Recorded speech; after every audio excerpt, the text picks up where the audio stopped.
Hi, crew. I'm Sharice Ortman. I'm the administrator over advanced programs in the Waterloo Schools, and very proud that we now offer the Biliteracy seal to all students. Last year we started off with a really small group to see how it would roll out with the International Baccalaureate Diploma students, but this year all students are open to be part of that pathway and the opportunity to possibly acquire the seal. So I'm part of the core team. Hi, thanks for being here. Go ahead and sign in and sign your student's name. And I'll introduce these lovely ladies. They'll introduce themselves. They're also part of the core team.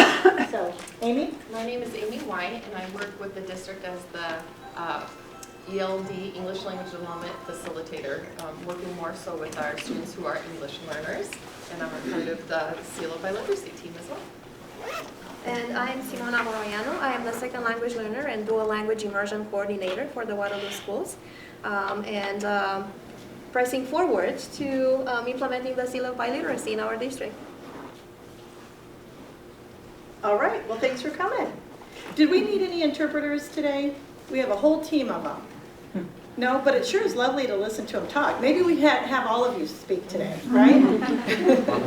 All on interpreting at the same time. Well, thanks for being here.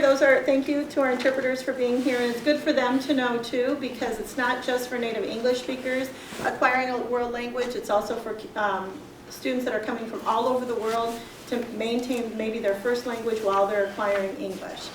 So, Simona? Well, we prepared the first slide for you to learn a little bit about what is the Seal of Biliteracy. You probably read the letter, and that's the reason why you are here with us today, to learn more about the Seal of Biliteracy. And we also put on the first slide, so we'll let you read why the Seal of Biliteracy is important. We will detail as we move through the presentation more about who qualifies, what are the requirements, what are the next steps, what are the assessments, and such. And we're really going to open, this is going to be pretty organic. We're really going to open up to questions that you have for us, and I'm sure we'll conclude before 1. But we wanted to have everybody come and kind of know what it is and what you might need to do. Can you see back there? How's your vision? This is also a reading test. Yeah. You can kind of see. Can you see back there? No? Okay. I'm making it bigger. Make it a little bit bigger? Yeah. And it also was sent in a letter home to you. But basically the idea of valuing language, recognizing the language of diversity and cultural identity, preparing them skills in the labor market and global society. So whether you go into a 4-year and you want that transferable world language credit, or if you decide to go right into the workforce, I'm going to tell you a quick story because I'm anecdotal. One of our IB students 2 years ago was working at Walmart. By the time she was a senior, she was biliterate, meaning she could speak, read, and write fluently. She could translate. She was asked to work in customer service and looking at documents of families that came in that spoke Spanish, and she received $10 more an hour because of that skill. So again, the idea of being employable, but also that transferability of world language credits to university and global mindedness. And again, provides employers, universities, grant scholarships with a method to recognize applicants for their dedication to attainment of the Biliteracy seal. I am not going to get into too many details as far as, at this point at least, who qualifies, who can receive the seal, because we know that pretty much anybody can receive the seal, and Sharice is going to provide more details on this. For which languages can the seal be awarded, and that would be for English and any given language. And what you see on this screen, on this slide, are assessments that are helping us determine whether or not the student is proficient in the 4 domains of both English and another language. So the 4 domains would be listening, speaking, reading, and writing. And for English, we use LPAT 21, which is an annual assessment of proficiency in English for second language learners, the ISASC, which is the state assessment, the ACT with a score of 18, and the AP language with a composite of 3, a score of 3.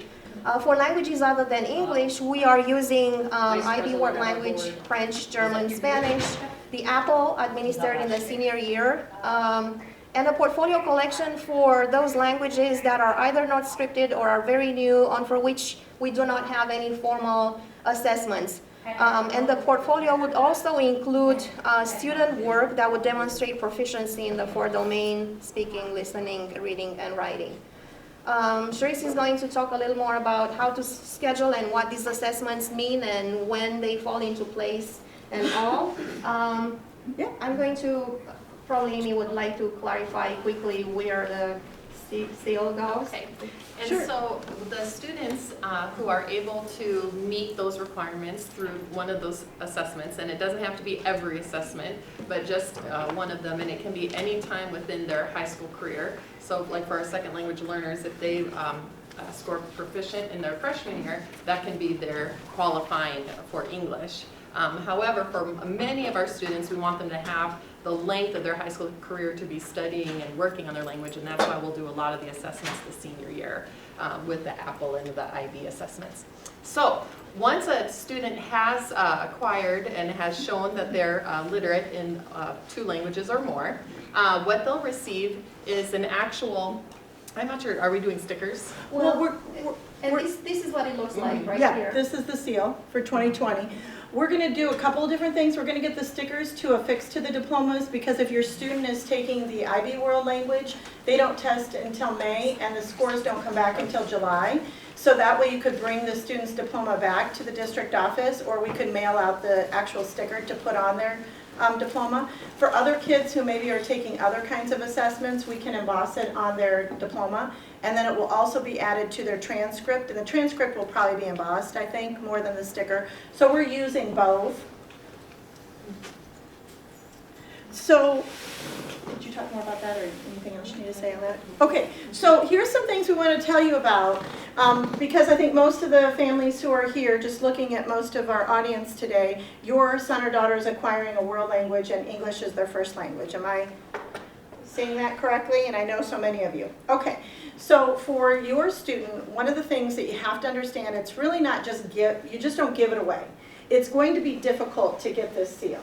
So again, it's proving that you're biliterate, that you could even go into the workforce as an interpreter. We submit it to the state of Iowa, so the state of Iowa has record. I submit that. I actually submitted the names for this past year in August. So the state of Iowa has record of it. It will be on your official transcript and your diploma. So it's a big deal, and you really have to meet the criteria. So if your student's acquiring another language, what we say is, the sooner the better. I know right now the only one we have at the middle school is Spanish in 8th grade. But if your son or daughter is currently in 7th grade, that's why we sent this information out now, because you're scheduling and finalizing for next year. We highly encourage your son or daughter taking that Spanish in 8th grade. That would be their year 1. That gives them another boost of hopefully attaining 5 years of Spanish. It's about a 4 to 5 year acquiring all that kind of speaking, writing, and thinking that comes with being biliterate.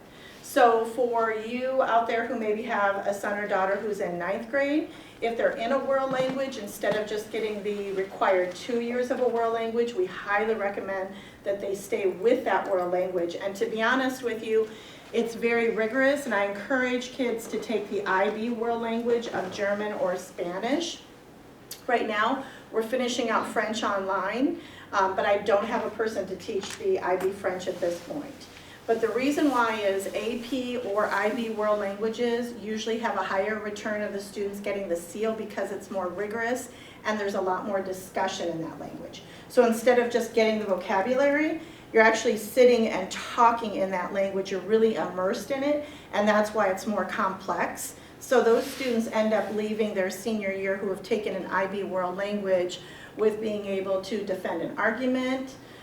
They can write a research paper. So it's more than just, you know, where's the bathroom when you're visiting another country. It truly is translation level. So we talk about rigor now. If your son or daughter decides they don't want to do the IB Spanish or German by their 11th grade year, because you want to have 2 to 3 years going into an IB world language. So you really are exiting with about 5 years of a world language. You can still go on and take German 3 and German 4 your junior and senior years, even if you decide not to take the IB level of a world language. But just so you know, even taking the IB world language is a 4, 5, 6, or 7 on the May exam. so a 4 or higher. I will tell you with a huge amount of pride, my IB Spanish teacher ended up with 96% of the kids that took IB Spanish getting a 4 or higher. Many of them got 5 and 6s, and they ended up with the Biliteracy seal. So I do also have another Spanish teacher who taught in a small town before coming to Waterloo West High. She said her year 4 Spanish kids did not meet the criteria. There's another assessment that we give, APPLE is the acronym, and that one requires a certain cut score too. So there's no guarantee, so I'm not promising that you will get the seal. I'm letting you know what is the most rigorous path to have a better opportunity to possibly receive that. Again, how do I know my daughter's son is a Biliteracy seal candidate? Sometimes kids, I know I've seen kids in Spanish 1 at the middle schools and say, this isn't for me, this is really rigorous. But then they stay with it. We have a lot of teachers who teach pre-IB and start doing more of an immersion model. And it is going to be a little harder because you have to listen at a different level than just remembering the vocabulary. And that's a little bit harder at first, but stay with it. We see a lot of kids who are pretty strong in their first language, do pretty well in the IB world languages and transfer that. If you're a Spanish speaker, I highly recommend that if you're trying to acquire that, even taking maybe that 4th or 5th year of Spanish, if you don't have a lot of Spanish that's written or spoken at home, that's at that higher complex level as far as the rigor level. And like I said, we can't guarantee it, but you would have a better start the more that you acquire. So we have Spanish 1, 2, which is a compacted class. So if you have a student who's going to be a 9th grader next year, who in 8th grade did not take Spanish 1, that's also a path that we would recommend. I know that right now kids have already scheduled for next year. I've got counselors from West High here, and I'll be communicating with counselors from Expo and East High, but they know that you might be contacting them and saying, hey, let me look at that transcript, my student's transcript again, to see if they're able to get that 5th year of a world language in. Jess and Brian, right now compacted 1, 2, still offered, right? Okay. And so we just have to make sure it's offered based on the number of candidates who recommend taking that, or who are recommended to take that course. But any kid really can. Any kid can take the compacted Spanish 1, 2. Any kid can take Spanish in 8th grade. Again, we don't have German yet in the middle school. We don't have French yet in the middle school. I don't have French IB, but it doesn't mean that you still couldn't go on for 4 years of French in high school and then take the assessment to see if you meet the criteria for the seal. So I'm not pushing that. I wanted to add something else. We are fortunate, and this may sound like a long shot for many of you. However, if you have young children, this is something important that you would want to know about. So we are fortunate that in Waterloo, not only we're offering the seal of biliteracy, but we also offer a dual language immersion program in Spanish and French. Because our district recognizes that being biliterate in a global society is an asset. And so we do not have these languages yet at the high school, but the intention of this dual language immersion program is to transfer into the middle school in some form that would be different than the elementary. But that is a way in which your children at this point can be immersed in Spanish and French and have a, I don't know, a leg up in this process, yes. Yeah. Coming your way, coming to your building soon, right? Yes. But in the meantime, that's why we sent emails out to all of you, just so you know, I think before kids would say 2 years and I'm done. But if they're really a language learner, encourage them to stay with that. Stay with that for the possibility of acquiring the biliteracy seal. It's getting more and more recognition, and the state of Iowa just started to recognize it a year ago.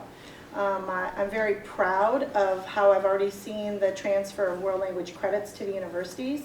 So you really have to look and see how the university accepts it, but I'll go ahead and populate at the next letter that we send out to all of you who have inquired on how that transfers to our local state schools. So I try to make sure that's listed. I will say even Hawkeye, we had one of our students, IB students, who ended up with a 5 out of 7, and she ended up with 10 credits going to Hawkeye with that 5 out of 7. So it could transfer in different ways too. It could be an elective credit. So we'll keep you posted on that, but now the universities have recognized it in the state of Iowa, which we're really proud of that. So in-state transfer credit is now a part of this process, not only employability. And also, going back to these, that ISASP is that new test, the new state test. So if they're proficient on the reading and writing section, you would have gotten the ISASP form sent to you in your mail, and it talks about NYP, not yet proficient, proficient, then advanced. So if they're anywhere in that proficient band, I think it's like around 42% or higher. And then ACT reading score of 18. And if any of your kids have taken the AP Lang Comp, any one of those would give them the English proficiency that's required for that duality of English plus another language. Yeah, just wanted to point that out. Questions on that? I know it's a ton and there's a lot of words coming out of this mouth. Yeah, Jackie. Sharice, what is the comparison between the test for the IB World Language test for this and the Apple test? Like, how do they compare in terms of how difficult they are and? Yeah, that's a the good testing question. experience? And Jackie, that's something to think about too. You know, like would a student who's taking an IB World Language want to take the May exam because it's already part of that path and maybe take the Apple as a backup? That's a So good they wonder. can do that. They can Well, do both. I don't know. That's what I thought you were getting at. That was gonna be my next question. Yeah, let me look, because we haven't, this is new for us to open it up to everybody. We only opened it up last year to the IB diploma kids because we already had that assessment in place, and we knew that the criteria was a 4 or higher, because we get the criteria sent to us from the state of Iowa. They both would have writing, they both would have speaking, they both would have some kind of reading and analysis level between maybe some writings, but I'll look at them, see how different they are. I had the IB World Language teachers preview the Apple. Yeah. Okay. That's what I was going to say, that they did that last Mhm. year, so they found that maybe the format is a little different. However, the Rigor rigor is they about the found same. is very similar to the IB. Yeah. Because we're trying to decide which one of the two is best to keep as far as a measure of their proficiency. So that's what we determined Yeah, last summer. we put our IB teachers on it, Yeah. and they said it's pretty So then you're consistent. gonna check to see if they can take both tests? Yeah, I don't know, yeah, we'll have to decide we're the core team, so like we figured Q&As from all of you would help us think about how we need to frame our policy moving ahead, because we're at that point now. I'm sure that probably could be, but to be continued, Jackie. Yeah, How I is think the Apple exam administered? Who does that? One of our world language teachers, Okay. who speaks that language. Mhm. And I would say that probably the considerations we'll have to take is the timing. So when we can provide the tests, and also if the district will be able to pay for multiple tests. Yeah. And That so might be that part will of be it. something that will be part of the consideration, and then we'll get that information out to everyone. That's a good point, I'm glad you brought that up, because every assessment we have to pay for. Yeah, to be continued. Good question. So how it will be, like, when you're taking tests, French, German, Spanish, it will be at school, right? Yes. So, but if it's other language than taught at school, is it on students to pay for tests or find some lesson or? Nope, what we're doing is, that's why we're collecting an inventory of what the other language would be. So if it's outside of those typical world languages that we offer at the high schools, which are French, German, and Spanish, a lot of kids come here speaking a first language that's different than the ones that we might have world language courses for. We still test for those other languages. We just might not have instruction to support those other languages, and that's why when we send this message out and to our translators talking with our families, we want them to maintain the rich language and culture if we don't have instruction at the schools to offer for that student. Were you thinking of languages that are not French, German, Spanish, like Burmese, for example, is just an example that came to mind. So that's why the portfolio would be in place, and it would collect student work that can be anywhere from PowerPoint presentations, reflections, essays, anything that demonstrates their speaking, reading, listening, and writing. And we are considering engaging members of the community who are proficient on those languages to guide us, so that we determine what is proficient, what is not. So it'll be a little hard, but we are not the only state collecting that type of work in that type of format for the languages for which we do not have a formal assessment. Right. So it would be, would that be part of the students' course load? is it something that students will have a release time, let's say, to spend time with their headphones and learn foreign language in school, or is it fully outside of the classroom setting? So to give you an example, we have students who are, especially our immigrant or second language learner students who already know the language, and we do not offer that in the district. So the expectation would be that by the end of 12th grade, they would provide that portfolio. So whether or not that's going to happen outside, I mean, it may very well be something that they collect during their school day. It's a reflection or a collection or interviews that they provide. That could be, I don't know. We haven't decided yet how we are going to go about this. We just need to see what are the languages that would, for which a portfolio would be applicable. The assessments and collection would be part of their school day, but the instruction outside of those world languages would be somewhere else. Some kids have private tutors. Some kids have highly educated parents who are maintaining the first language.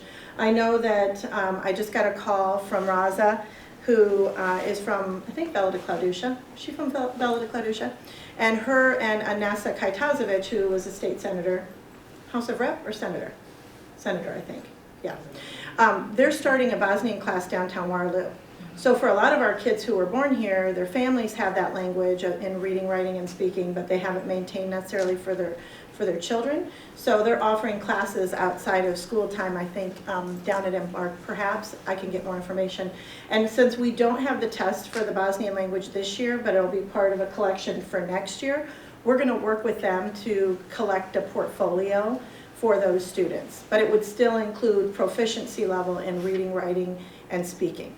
So, for example, kids who take the IB World exam, we actually do the IB oral exam in the month of May after their junior year, where they go up to UNI and we set up a day where they are speaking with the teacher in that language and answering questions. So those assessments are all built in. It would be something like that. Okay. Good questions. Yes? You mentioned the success rate with the Spanish and IB students. How has the German been? We only had 2 kids last year. It was our first year to do IB German, and one of the 2, so 50%. Yes. That was the first year for German. And French, we had students who took IB French online through a Pomoja program, and their rate was, 75%. 3 of the 4 ended up with a 4 or higher. And that was through an online, but then some FaceTime with French teachers so they could practice the language in the class. Good questions. And some people now, because they care so much about being multilingual, offer, they go online, their kids get programs and try to acquire language outside of the school day. Again, we're testing for the speaking and the writing and the thinking, so a lot of the time they might have to come up with an example, compare and contrast these different pieces of literature, so it is still going to be lofty. Good questions. Anything else for us? Cherise, are Yes. the kids getting this discussion as well? So when when Ellen Shea and I go around and we talk to the IB kids, we talk about the biliteracy seal in that, with that group, and the kids who are taking pre-IB, but it really does need to be communicated out for all kids. It's not, pre-IB is what we would prefer you to take because those pre-IB world language classes are going to have more immersion in them than maybe a non-pre-IB world language class. But all kids need to hear that, because just because they took a non-pre-IB Spanish doesn't mean that by their senior year they wouldn't have the aptitude to acquire the seal. So we sent out communication to all parents last year, and we sent it out to all of you this year, and then the 152 of you that responded through that portal, now we're having more face-to-face, so you can make sure that you've got that schedule in place for your son or daughter. So we've done it different ways. I think it would probably be smart for us to look at how to kind of flush that out for all again. Yep, good questions. Yeah. So I have a 7th grader, and I would like her to take Spanish in 8th grade. Do I have to take care of that, or is it something that she can? Make sure that she's scheduled for it. So at all the middle schools, there's counselors who have been working with those 7th grade kids to help them populate their 8th grade schedules. And you want to make sure, because that starts to happen now. For kids who are in 8th grade, They've already scheduled for 9th grade, and for all the 9th, 10th, and 11th graders, they scheduled like 3 weeks ago, believe it or not. But it doesn't mean that if you've kind of listened to this and talked with your son or daughter and you want to attempt to pursue that seal, that you couldn't go back and have communication with your child's counselors. Yay, East High's here. Hi, East. Good to have you. Welcome. So there's their counselors. Go talk to them right now. Not all of them are here, but many are here. So if I have a child that hasn't been part of the IB program, but has already taken this, they're in their third year of Yep. taking French, Yes, what does that look like for them not trying to obtain this seal? they still can too. So is your child a junior or a senior? Junior. So next year, maintain that 4 years of French, and then they'll still take that. We have it's called Apple, that would test students even if it's not an IB pathway world language. So I think the reason I've kind of put that out there is if you really have a fierce language learner, I would say by their 11th and 12th grade years, the IB world language is going to be at that higher complexity. But it doesn't mean that you would exclude any student who would be in their 4th year of French, because they very well could meet the criteria on that test. And so it's a different one. It's called Apple. And for the kids who are not IB kids, IB kids don't get their scores back till the summer. But other kids, we would start testing in the spring, probably late spring, so they can acquire as much of the language as possible. Probably maybe early May, we're thinking about, we'll get kind of a testing schedule going. For And this we year? would, yes, but Okay. they'd want to do 4 full years at least, right? We don't want to test them their junior year because they probably wouldn't meet that criteria. So we wait until their senior year, but we want to test them before graduation so that if they do meet that criterion for the Apple, for the score on the Apple, then we could get that on their diploma. So how do they, if they want to go after that, how do they get that information to do the Apple test? Oh, if you've signed up, and if you've signed up through that portal, we have all of your names right now. So the portal that was sent out earlier to attend one of these 2 meetings, and you would have gotten a letter from our team, we sent that out as that first brush. And then we'll talk to the counselors about other kids who are in their 3rd year of a world language to encourage them to take that 4th year. Why wouldn't you? You know, and some of the universities, like if you're going to Iowa for medicine, you need 4 years anyway. So through the counselors and talking with them, we would look for kids who might be interested who didn't already fill the form out. But we have all of your information on your son or daughter. And then today, as soon as you leave, we're populating a spreadsheet so that we look at first like all the juniors and seniors and make sure that that information is pretty tight for all of you. And then we send out further updates for testing times. So you'll let us know when that would be Yes, taking place? yes, yep. Okay. And we have everybody here part of an ad hoc now. So we'd go ahead and send this whole group, even if people couldn't attend today's meetings. And we let you know if you're a senior, testing dates, and if you're a junior, when to anticipate testing dates for their senior year. And I was going to add one thing, as Therese mentioned, this is not a guarantee, Right. even if they were in the IB program. But Correct. if they were not, and if they are concerned about the rigor of the program, I would encourage them as a parent to read, to be exposed and immersed in the language by, if you can afford travel, that would be beautiful. If not, there are communities in Waterloo, Cedar Falls that speaks those languages. Encourage them to make friends, to connect, or connect with us if you need that support, to direct you or even connect you with other people who could support that language immersion. I mean, that's what you can do as a parent, to, if you want to motivate them, if you want them to feel more confident that, you know, I haven't been in the program, I haven't taken any IB classes, but I still got it. And I, polish my skills every day because I have a discussion partner, for example, or I'm reading books. So again, for any resources that you are wondering about and you would like your child to have, connect with us and we will be more than happy to support you in that way. Do you have that available for us to go out and look somewhere for those resources? We can compile a We'll compile a list. list. Yes. Yeah. Especially like now, I know that this Bosnian classes are popping up, and that's for anybody. It's not just for kids whose families came from Eastern Europe, it's for anybody. There would be opportunities out there. We need to start compiling a list, because I already know there's a lot of kids who, they'll go to Panera and speak Spanish. They have like a little Spanish club. It'd be kind of cool to know what different groups are out there having. I know sometimes my world language teachers over the summer have language time, and they'll meet the kids in the summer for coffee, and they'll sit and talk with them in that language. Also, UNI has the International Student Office, and they host these types of meetings and connections and friendships. So that's another, I mean, just touching on the surface of what the resources are, but we will compile compile and it. send them your way. Mhm. Yeah. That's great. Because you need to speak it, right? Like I tell kids all the time, go out and go order pie in another language. Go speak with other people. And our kids are funny, aren't they? Like my son's in a Spanish class right now, and I'm like, you've got one of your friends who's fluent in Spanish. Go talk. Go talk in that, and, you know, kids are funny. But we'll create something for them to help them become more aware of like what we're trying to do. It's this whole idea of like just global mindedness and cultural competence. And we And grow I as a wanted to share community. an anecdote as well about my daughter who really, really wanted to major in Spanish, but the only Spanish that she knew was from telenovelas.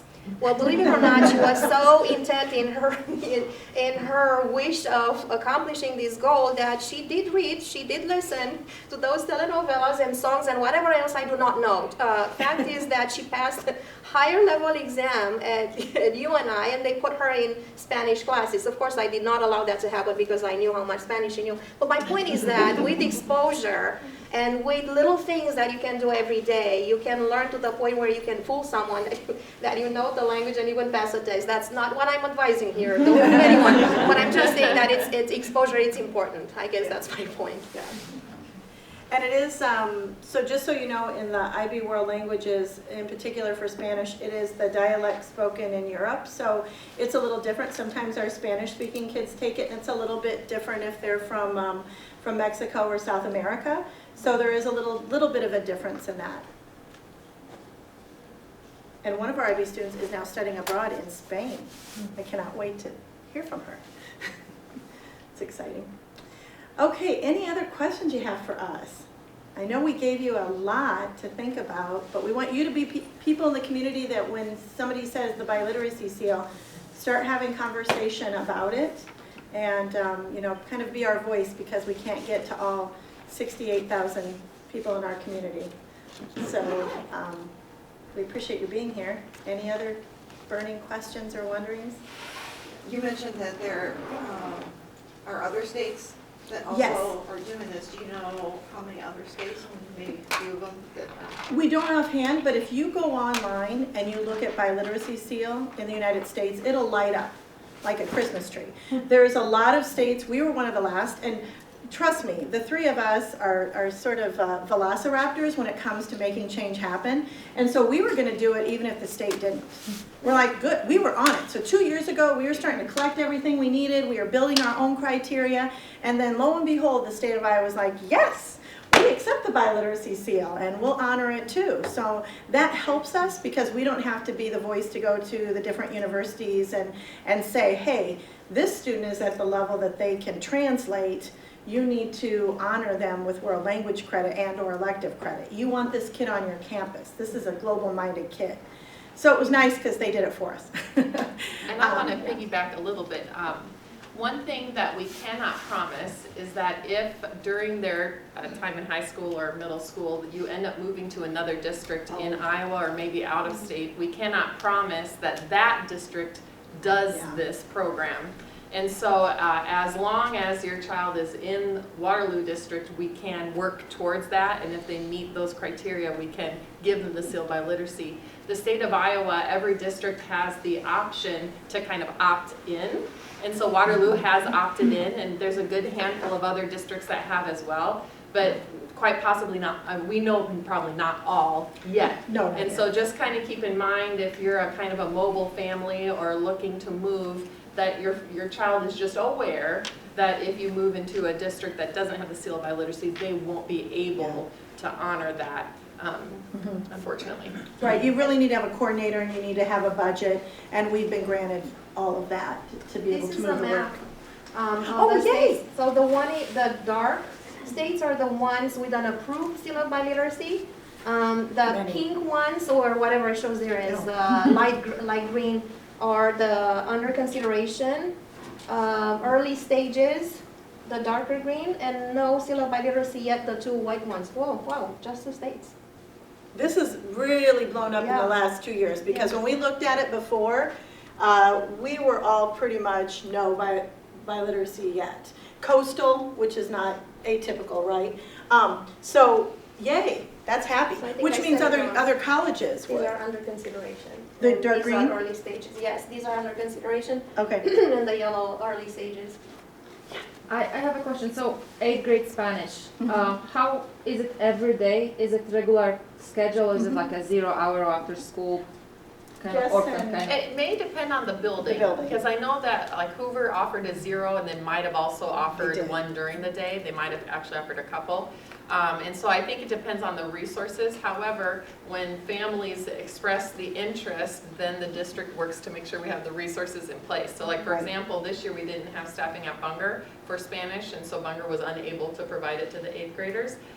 But if we have a overwhelming push because of especially a program like this, then the district will work to make sure the resources are in place.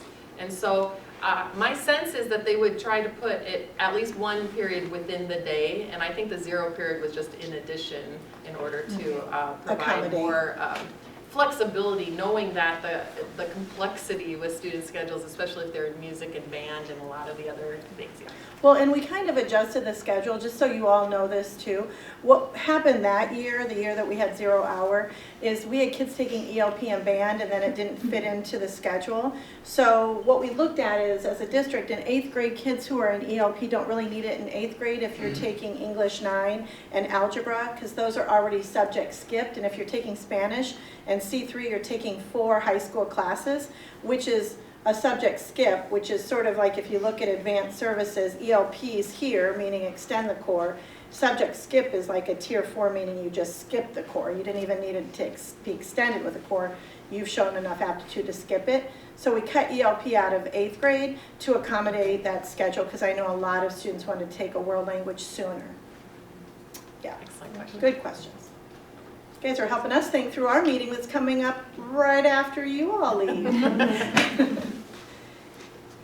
And also, the Waterloo Schools is videotaping this, so if you've got friends who want to know more about it, maybe Katrina, do you want to tell them how they'll be able to access it very soon? Yeah, we are just going to take the raw footage and I'll put it on YouTube, so the Waterloo Schools YouTube page, and if you would like, I can put it on our Facebook page as well, and Twitter link. So just, it's Waterloo Schools Facebook, Waterloo Schools Twitter, and Waterloo Schools YouTube. We'll get that out there for you. And I suppose if some of you asked questions and you didn't want to be on camera, I should have started with that. I think it was mainly just voices. Just voices, just voices. Okay. Any last wonderings? It's a good thing.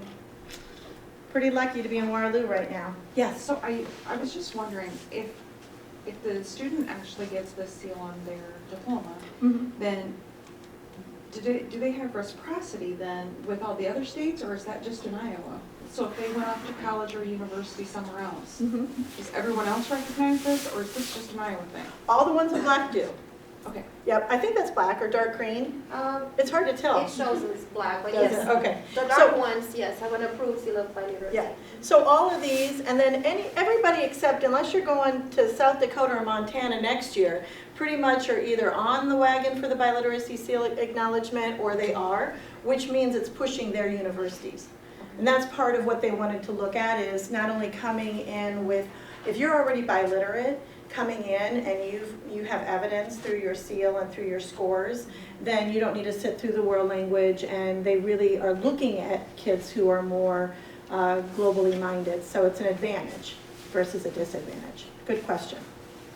I don't know if it's how it's related, but aside of students who are extremely ambitious and want to be biliterate, is it their plan of bringing 1 or 2 foreign languages for everyone earlier on, like whole middle school? Well, here's Or do you have your, like 8th grade to sign up? here's your dual language instruction coordinator. We'll ask her. So please repeat the question.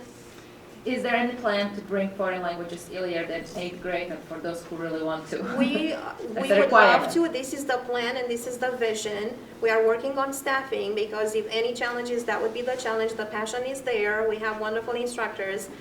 Parents are sold to the program. We want to honor, students who already speak the languages, and we want to provide the same path to students who are native English speakers. So yes, the intention is there and it's strong. So we are working on it. Word out, help us out, and sustainability is key. And that's what we are working towards at this point. But the plan, yes, it is part of the plan, All right, thank you. yes. Which will push more of that. I mean, really, the seal is encouraging a high level of proficiency in speaking, reading, writing, so they're just acknowledging what we already know. You know, we need to have more opportunities earlier. Can still acquire though, even if your son or daughter hasn't started a world language until 9th grade. But just knowing it is slightly more ambitious than just being able to speak in more than one language. Any other wonderings? Okay, otherwise most of you, we should just have a neighborhood block party, right? Thanks for coming. You have to empty that box of cookies and make sure your student, just so we know who's all in attendance, we're keeping track of all that. If you can make sure you signed in, put your son or daughter's name in the grade they're in. Talk to your counselors too if you're thinking the schedule maybe needs to be adjusted for next year. Contact any of us, Ortman SH, White A, and Boreano S at waterlooschools.org. Thank you so much. Thanks for coming. Thank you. And thanks, counselors. And thanks, interpreters.